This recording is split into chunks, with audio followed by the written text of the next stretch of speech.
You know, this is just so weird. I'm sitting here saying, I can't believe this. I really can't believe it. In I thought it was in the 60s, but you said 70s, so it might have been. The 78. Chantels and myself were appearing at, or my group of Chantels, let me qualify that. We were appearing at the Beacon Theater, and I wanted something very special.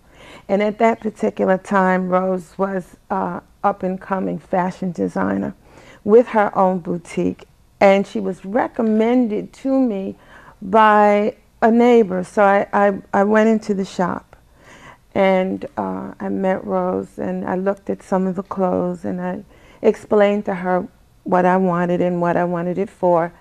And it was to be sequiny and sparkly, and she was very accommodating, and we got to talking. And I found myself going to the shop just sort of when I was in the neighborhood, just dropping by and talking just about girl things and fashion, because at that time I do not think we were as far along on the spiritual path. We might have been in the works, but most of it was worldly stuff like fashion and I won't say superficial because it was real important at the time that I get the sequin stuff done.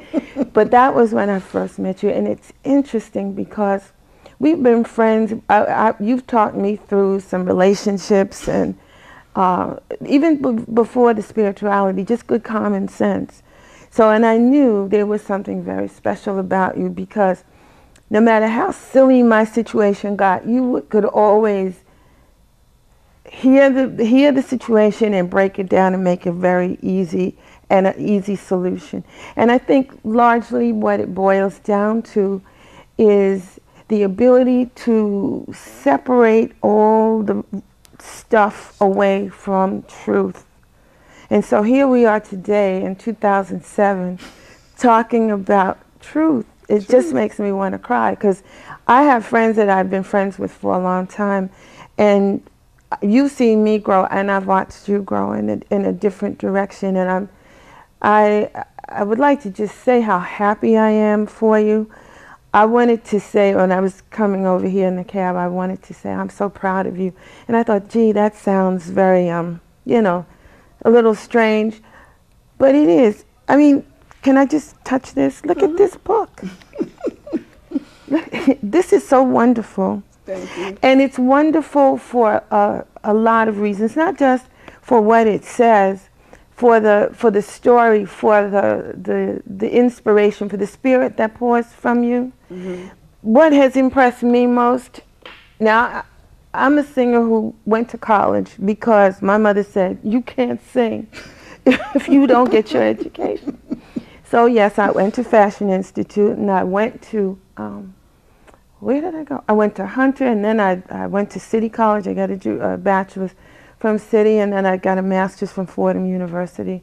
And I wanted to do a PhD program, but then it got hectic between my parents' health and school demands at school.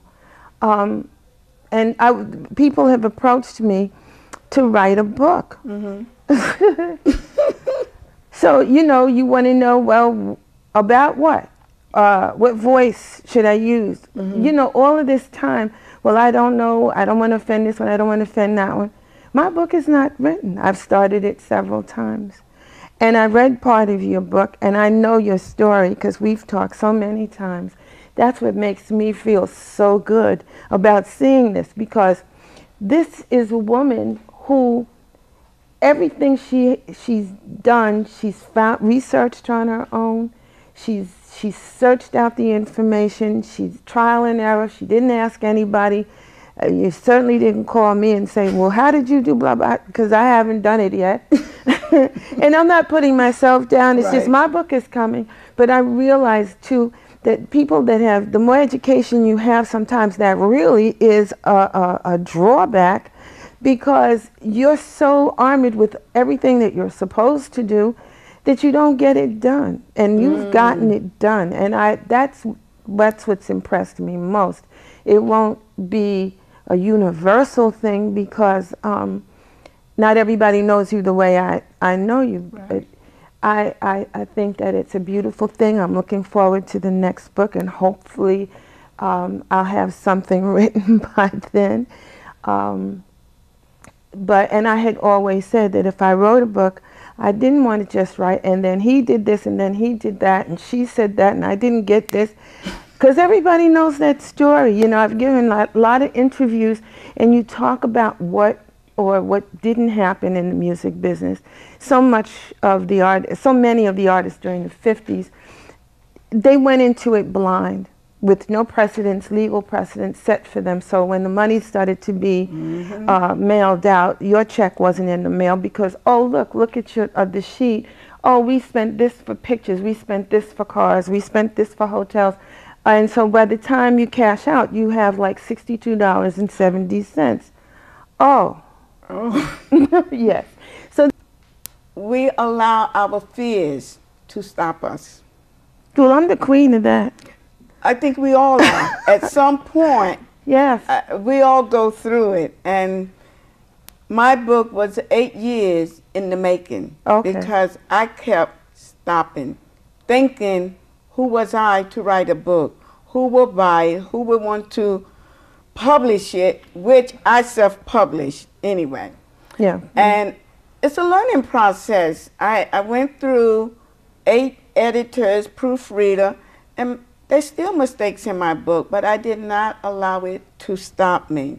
I'm in the process now, getting it re-edited and reprinted for the next batch.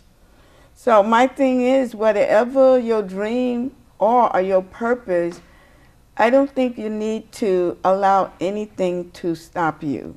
We put these limitations on ourselves because we allow the system to tell us what we can't do. Well, that's very true, because when I was going through elementary school, singing was my absolute life. And if I didn't do this, you can't go to choir practice. If you didn't do that, you can't go to choir practice. So it was always hanging over my head, was a means of keeping you in line.